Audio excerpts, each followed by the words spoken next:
Welcome to Exploring Anime with Friends, a JML for Real podcast on Apple and Spotify. I'm your host, JML.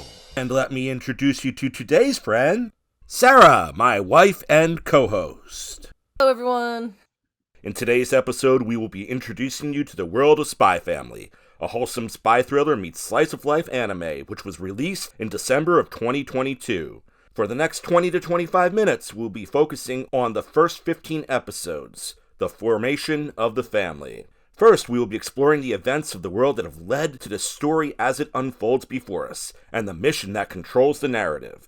Next, we will meet our main characters, the Forger family, and dive into the unique traits that add plenty of hijinks to the show. Afterwards, we will glance at some of the other supporting characters that add both depth and humor to the franchise. Finally, I will share some of my favorite moments in the first 15 episodes, and tell you why you should give this a chance. How's it going today, Sarah? Oh, it's going great today. Awesome. So you ready to dive in and talk some Spy Family? Oh, absolutely. Excellent, so let's get started.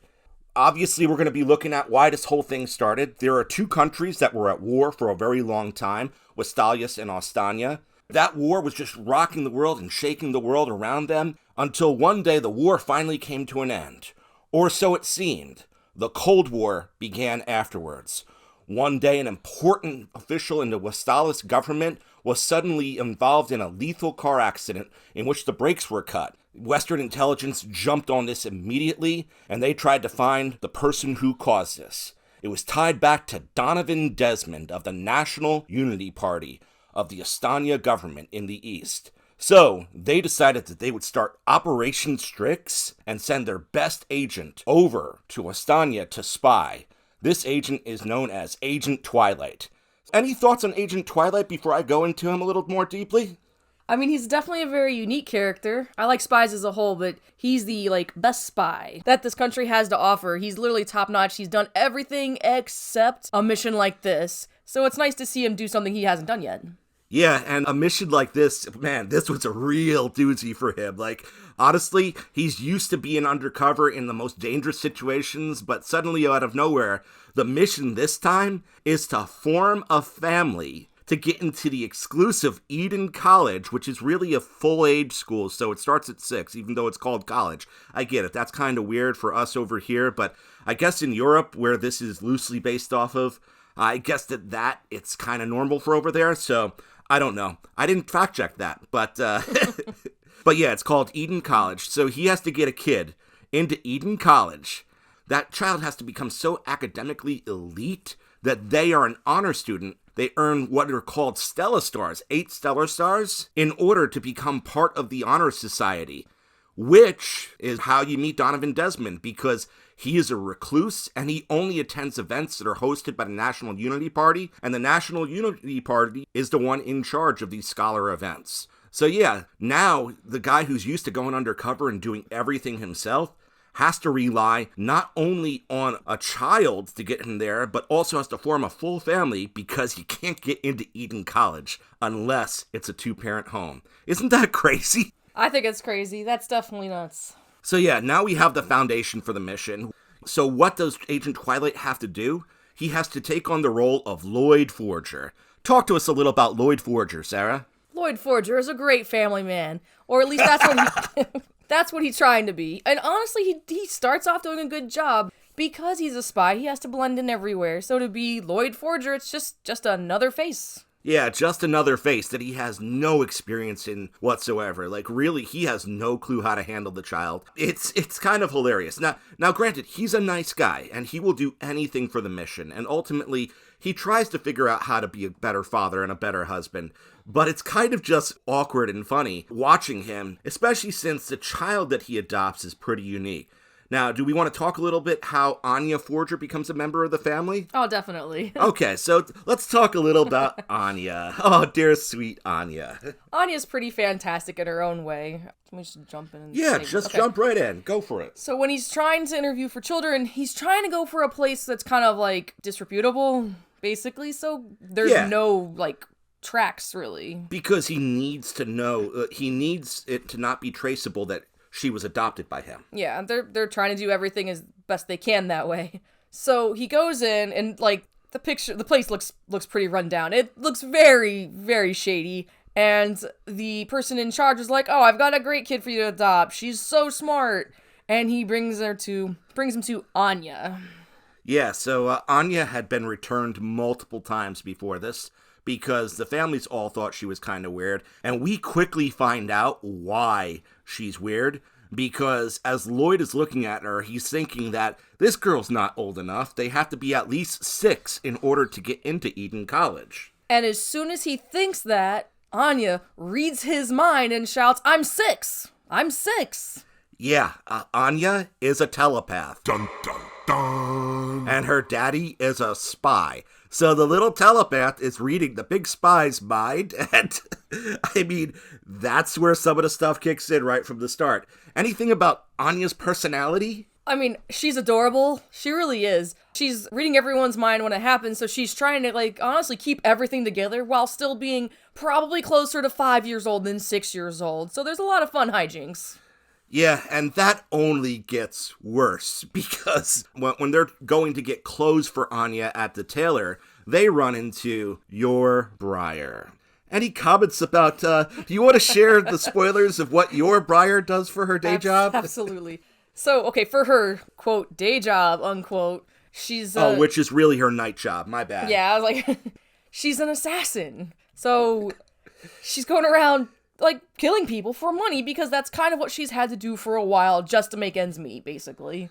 Yeah, just throw it in real quick. The organization she works for is called Garden. We know that it is an Asanya-affiliated assassin program. We don't know for a fact that it's targeting people from Westalis. Spoiler alert. More of that too. I don't want to give too many spoilers at this point in time, but at the end of the day, you have someone from Garden who is an assassin who's playing the mom.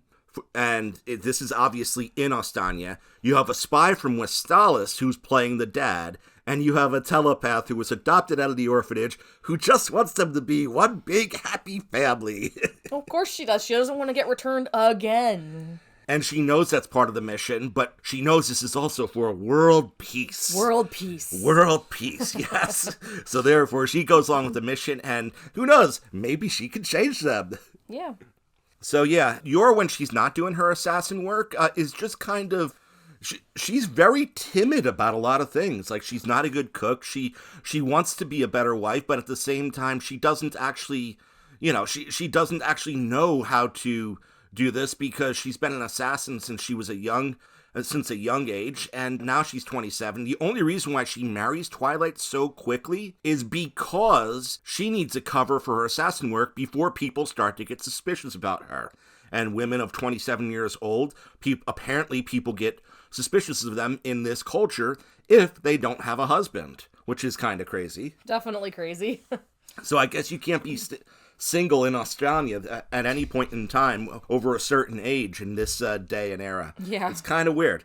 But at the same time, they form this very nice family and start getting Anya ready for school. So definitely interesting. I don't know. Any final comments on the Forger family before we just throw it out to the last member really quick?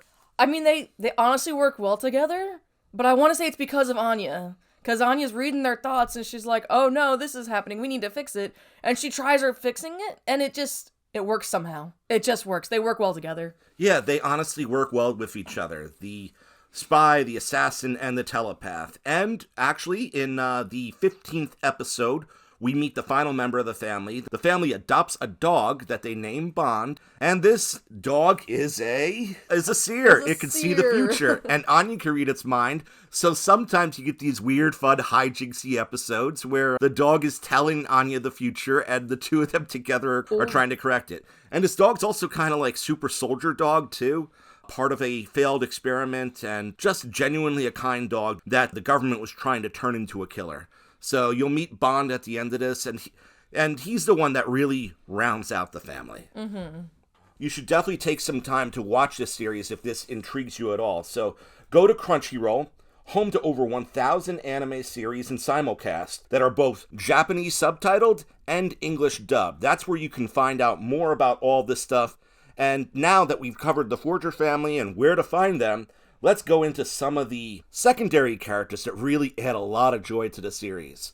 How about starting with Frankie Franklin. Oh, Frankie. Yes. Any thoughts on Frankie, Lloyd's right-hand man? I mean, he's an interesting character. He's Lloyd's right hand, so anytime Lloyd needs, like, some dirty work done, he's the one there to do it. He's the one that set up the adoption papers and cleared the marriage license, gave it a year backtrack, everything like that. So he does a good job. And he's an awkward little guy who's just trying to find his lady friend, and at the end of the day, he doesn't have the skills when it comes to social etiquette. His skills are all forgery and devices and gadgets, but there are definitely some fun little arcs and hijinks with him as he's trying to find a girlfriend throughout this. Yep. And also trying to stay out of the harm's way, because when Lloyd needs a number 2 on a dangerous mission, he pulls Frankie in, despite the fact that Frankie just isn't a field guy at all. Mm-hmm. It's definitely a fun, awkward time. How about one of your favorite characters? One of your favorite side characters? Favorite side characters. I mean, it's got to be Yuri. You eventually meet, I don't know if I'm doing this too soon, but you eventually meet Yor's younger brother, and he's the one that that's why she's an assassin, just because they had, I don't know if I'm spoiling too much. No, go okay, right ahead. cool. Spoil. People are listening to this because they want to get into it. That's fair. So spoiler alert. Spoiler alert. I don't remember if it tells you what happens to their parents, but it seemed kind of sudden that Yor and Yuri were on their own completely. So in an attempt to keep everything together, to help Yuri get the school books he wanted and needed and all this other fun stuff, she just, as a young kid, jumped into the world of being an assassin. And yeah, right? When she's not super serious being an assassin, she's very clumsy, she's kind of ditzy, and Yuri just absolutely loves her. Yeah, he loves his big sister, and I noticed that you kind of left out an important fact about him. Oh, yeah. To add to the fun. He's grown up to be a member of the secret police, who are hunting down spies from Westalis in order to bring peace to the government. And he does this all, not because he's like a rough, tough, rugged individual, but because he wants to make the world that his sister lives in as safe as possible. He's doing this all for her. Wonderful brotherly love right there. Yeah, wonderfully jealous brotherly love there, too. Yes. Because, man, no, the scene where him and Lloyd meet for the first time, he's basically trying to show Lloyd up everywhere, and Lloyd's just being as nice as anything to him. Yep. It's definitely a fun character. And really, we can't leave this character section until we talk about Henry Henderson of Eden College. Oh, he is just so elegant. So elegant. I do love him. I do. Talk to us. What are some of the reasons you love him? When you first see him, he's one of the teachers that are watching everyone as they walk in for, like, just being part of Eden College. And he immediately takes notice of the forgers and just kind of he's rooting against them for a little bit there. But on every twist and turn, they do something that just gets them a step closer to being kind of accepted, and he's just going on about how elegant they are and how much he loves them. Elegance. He also throws the best punch in the series as far as I'm concerned. Oh, yeah, but let's not... I'm not going to jump there yet. yet. Why don't we transition with that? Obviously, we're going to talk about some of our favorite scenes, and we talked about some of our favorite side characters. Go into this full Eden College scene. Okay. With the punch and everything. All right, so there's a point where after they go through the first series of tests, which are just not written tests or anything, it's just them going from the front of Eden College to being just divided up into two groups of people that are going into an interview and people that are just being chucked out, basically. So they go into the interview, there's 3 interviewing people. I forget the other 2 people's name besides his. They're not important. He's the important one. They are one. kind of important. One of them is the son of the head of the school. The former head of the school. Okay. He doesn't really have any real power anymore. He doesn't. He likes to think he does. He's a petty little man. Petty little man. So you have Henry, he's very elegant. You have a petty dude. And then you have one that's kind of like the balance, who's just trying to, like, get through all these interviews nicely. Very grandfatherly. Very grandfatherly. And as they're sitting there, the petty guy is just noticing that, like, they're kind of played up as, like, the perfect family. But he doesn't like that. Like, he's got issues with that. He just went through a divorce in which he lost, like, most of his fortune. So. Yeah, that's what it is. So he's trying his best to honestly just be a total jerk to them and everything they're about. Because this is a friendly rated podcast, therefore we're not going to use what he's really being. Yes, that's a good shout out. So as he's doing this, and it's been told that Anya's previous mother, like the story is Anya's previous mother has passed away, And a year ago, Lloyd and Yor got married. So this jerk looks at Anya and he's like, who do you like better, your old mommy or your new mommy? And like, who asks that? Like, what the heck? Yeah, and Lloyd does his best to control his temper, and he just smashes the table in half with a fist, claiming there was a mosquito there. Well, there was a mosquito. You see a dead mosquito, very dead mosquito, on the crushed up table. And it's funny, too, because the thing that gets them into the college is the fact that he so eloquently destroyed the mosquito to make sure that they were safe from the viruses that the mosquito has. And that's how Anya actually ends up getting into Eden College, oddly enough. I mean, honestly, I think Henry pulled all the strings there. But after they're done. Oh, he definitely did. Yeah. After they're completely done, this guy's being a total jerk, and Anya was crying for crying out loud. Yor was about ready to get up in this guy's face too. Lloyd smashes the table. They leave. They just leave the room, and in the entire time, Lloyd's like, "Well, that's it. The mission's done. We can't do this." And he throws a little shade on Eden College when they leave too. He absolutely does. Apparently, this isn't the institution I thought it was. Yeah. So, right after they walk out, the jerk's making rude comments about them. And out of just nowhere, this poetic justice, very elegant fist of Henry just clocks him. And it was beautiful. Absolutely beautiful. And the only moment of the series that is more beautiful than that, in my opinion, is the proposal and engagement scene.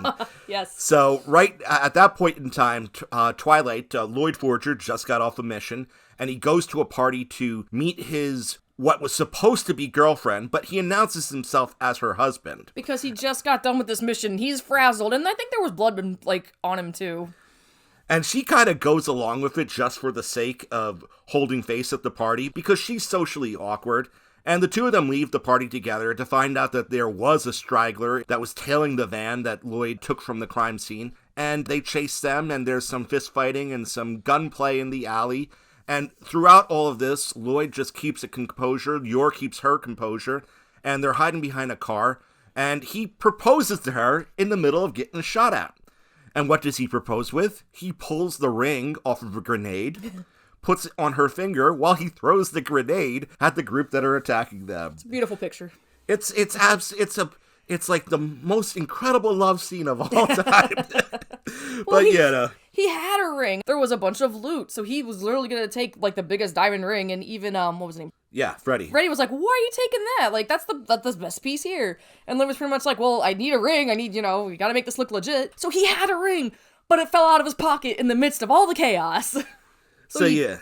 But yeah, overall, I really love this series. Honestly, it's just a lot of fun. I didn't think that I'd like it so much at first, because it has a lot of slice of life in it, but it blends it really well. The characters are all really memorable and really likable, in my opinion. And I would definitely rate this as something that is a must-watch for me. How about you? Oh, man, for sure. I mean, I've always liked spy stuff and assassin stuff. That's kind of my jam in video games and stuff like that. So when I heard, the dad's a spy, the mom's an assassin, this is great. I didn't even know that Anya was a psychic at the time when I first started watching it. And I was like, oh, this is so good. Yeah, so once again, we went over what has gone on in the world of Spy Family with Westalis versus Lestania up to this point in time, and we've seen what actions Westalis took in order to counter what Lestania was doing by sending the spy Twilight over. We got a good look at the Forger family. We got a good look at some of the supporting cast that really make this fun, from Frankie to Henry and Yuri.